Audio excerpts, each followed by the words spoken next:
नमस्कार, news watch India देख रहे हैं आप। मैं हूं आपके साथ सुरभि राजपूत। बुलेटिन की शुरुआत करेंगे। न्यू ईयर 2026 के जश्न से पहले हिमाचल प्रदेश के मनाली और कुल्लू में सैलानियों की भारी भीड़ देखने को मिल रही है। बर्फ से ढकी वादियां, ठंडा मौसम और त्योहारों का माहौल पर्यटकों को अपनी ओर खींच रहा है। होटल, होमस्टे और बाजारों में जबरदस्त रौनक है। पर्यटकों की बढ़ती संख्या को देखते हुए प्रशासन अलर्ट मोड पर है। ट्रैफिक व्यवस्था, सुरक्षा और सुविधाओं को मजबूत किया गया है ताकि सैलानी सुरक्षित और यादगार तरीके से नए साल का स्वागत कर सके। तो उत्तर प्रदेश के अयोध्या में रामलला प्राण प्रतिष्ठा की दूसरी वर्षगांठ के अवसर पर भव्य समारोह का आयोजन किया गया। कार्यक्रम में केंद्रीय रक्षा मंत्री राजनाथ सिंह और उत्तर प्रदेश के मुख्यमंत्री योगी आदित्यनाथ शामिल हुए। धार्मिक अनुष्ठानों और सांस्कृतिक प्रस्तुतियों के साथ श्रद्धालुओं में खास उत्साह देखने को मिला। इस मौके पर नेताओं ने अयोध्या को आस्था के साथ साथ विकास का केंद्र बनाने की प्रतिबद्धता दोहराई।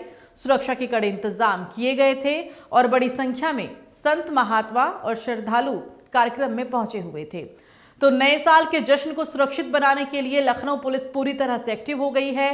राजधानी में विशेष चेकिंग अभियान चलाया जा रहा है। डीसीपी सेंट्रल विक्रांत वीर ने पुलिस बल के साथ मार्च कर सुरक्षा व्यवस्था का जायजा लिया और लोगों से शांति बनाए रखने की अपील की।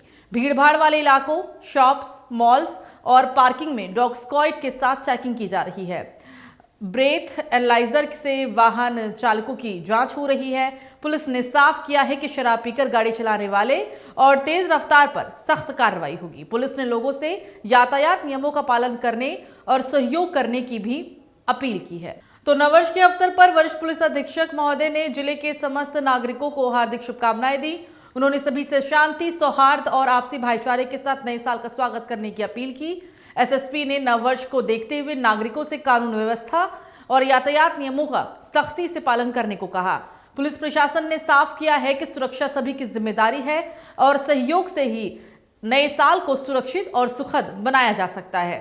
सर्वप्रथम आप सभी के माध्यम से नववर्ष की हार्दिक शुभकामनाएं जनपद वासियों को।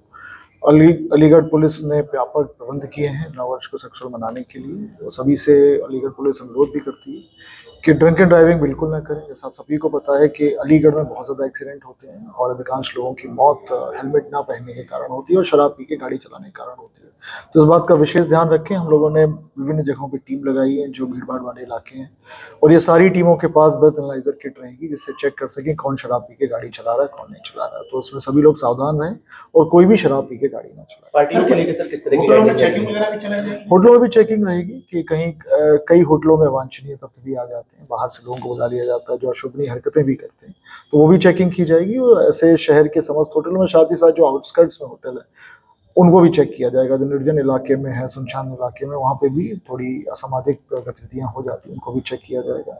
चलिए, अलीगढ़ में हिंदूवादी नेता मोहन चौहान की फिल्मी अंदाज में गिरफ्तारी सामने आई है। मोहन चौहान अपने समर्थकों के साथ सीओ से मिलने जा रहे थे, तभी सूचना पर पहुंची पुलिस ने थाना सिविल लाइन क्षेत्र के तस्वीर महल चौराहे से उन्हें गिरफ्तार कर लिया। गिरफ्तारी के दौरान समर्थकों ने जय श्री राम के नारे लगाए। वहीं मोहन चौहान ने गिरफ्तारी के समय चंद्रशेखर आजाद को पीटने की बात कही। पुलिस कई विवादित बयानों के चलते उनकी तलाश कर रही थी। पुलिस मामले की आगे की कानूनी कार्रवाई में अब जुटी हुई है। बात होगी अब रामपुर की। रामपुर के बिलासपुर में पूर्व प्रधानमंत्री अटल बिहारी वाजपेयी जी की जयंती श्रद्धा और सम्मान के साथ मनाई गई। इस अवसर पर उत्तर प्रदेश सरकार के कृषि मंत्री बलदेव सिंह औलख ने अटल जी के चित्र पर माल्यार्पण कर उन्हें श्रद्धांजलि अर्पित की। कृषि मंत्री बलदेव सिंह औलख ने कहा कि अटल बिहारी वाजपेयी सादगी, सुशासन और राष्ट्रभक्ति के प्रतीक थे। कार्यक्रम में बिलासपुर विधानसभा के पूर्व अध्यक्ष और भाजपा कार्यकर्ता मौजूद रहे। मंत्री ने कार्यकर्ताओं से संवाद कर केंद्र और राज्य सरकार की जन कल्याणकारी योजनाओं की जानकारी दी है।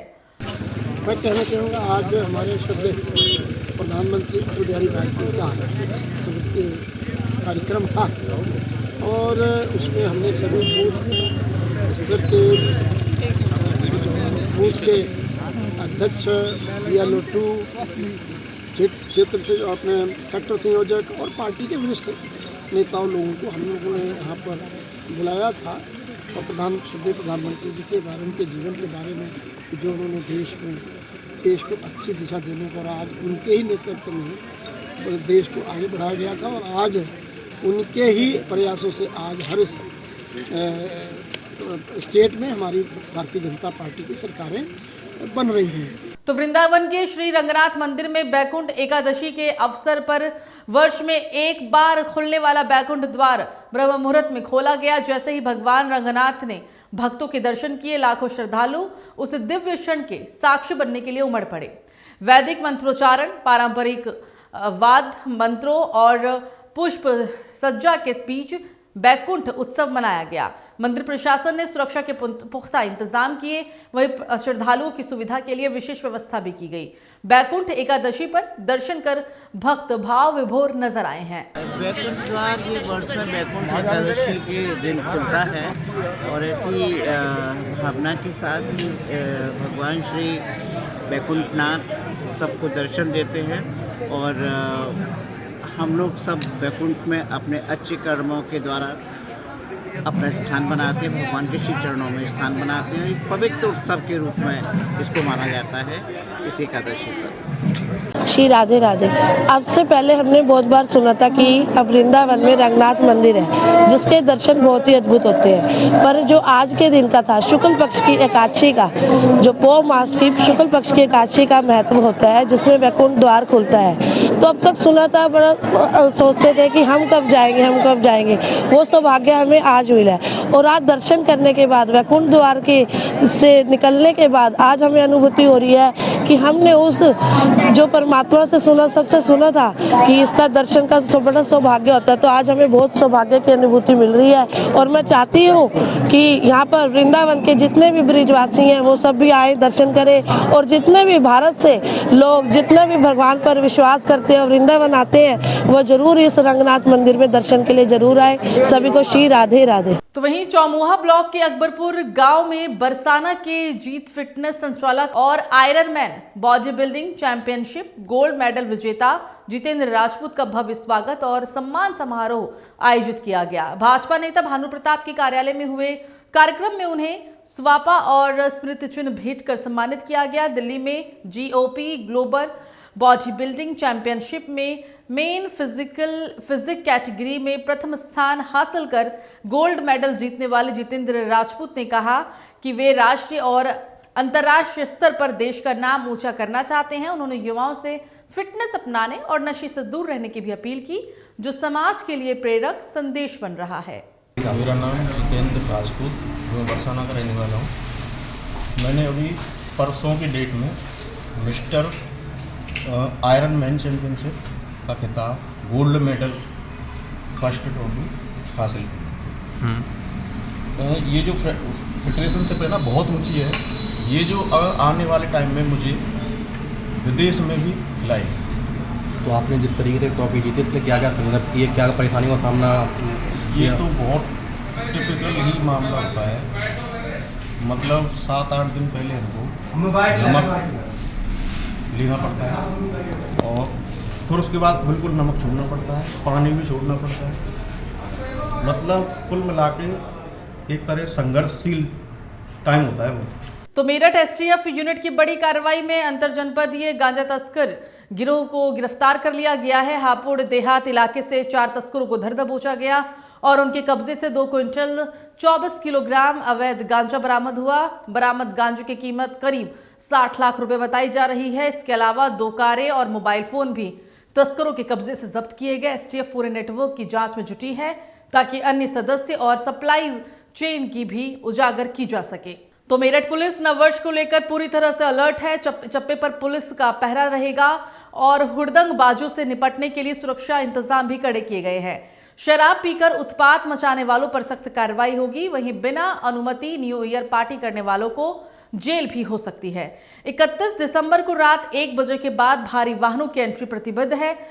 मेरठ जिले को 9 जोन और 30 सेक्टर में विभाजित कर पीसीसी, ट्रैफिक पुलिस, LIU और एंटी रोमियो टीम तैनात की गई है। एसपी डॉक्टर विपिन टाटा ने नागरिकों से शांति और व्यवस्था बनाए रखने की भी अपील की है। आगामी नववर्ष के कार्यक्रमों को देखते हुए जनपदीय पुलिस द्वारा सभी आयोजकों के साथ गोष्ठी की जा रही है और सभी को नोटिस देकर अवगत कराया जा रहा है कि उनके प्रतिष्ठान में जो भी कार्यक्रम हो उसमें अनुमति लेने के पश्चात ही कार्यक्रम हो। साथ ही उन्हें क्या व्यवस्था करनी है ऐसे कार्यक्रमों में, ये भी नोटिस में स्पष्ट रूप से लिखा है, जिससे कि आयोजक अपने कार्यक्रम की जिम्मेदारी स्वयं लेवे और पुलिस उनके सहयोग में तत्काल उपलब्ध होगी। चलिए बात होगी अब सुल्तानपुर की, जहां कूड़ेभार थाना क्षेत्र में छेड़छाड़ का विरोध करने पर नाबालिग किशोरी जाह्नवी की गला रेत कर हत्या कर दी गई। घायल अवस्था में उसे स्वास्थ्य केंद्र पहुंचाया गया, लेकिन चिकित्सकों ने उसे मृत घोषित कर दिया। घटना के बाद पुलिस ने तुरंत केस दर्ज कर 2 आरोपियों की तलाश शुरू कर दी। कूड़ेभार पुलिस ने हत्या में नामजद मां बेटे को गिरफ्तार कर लिया।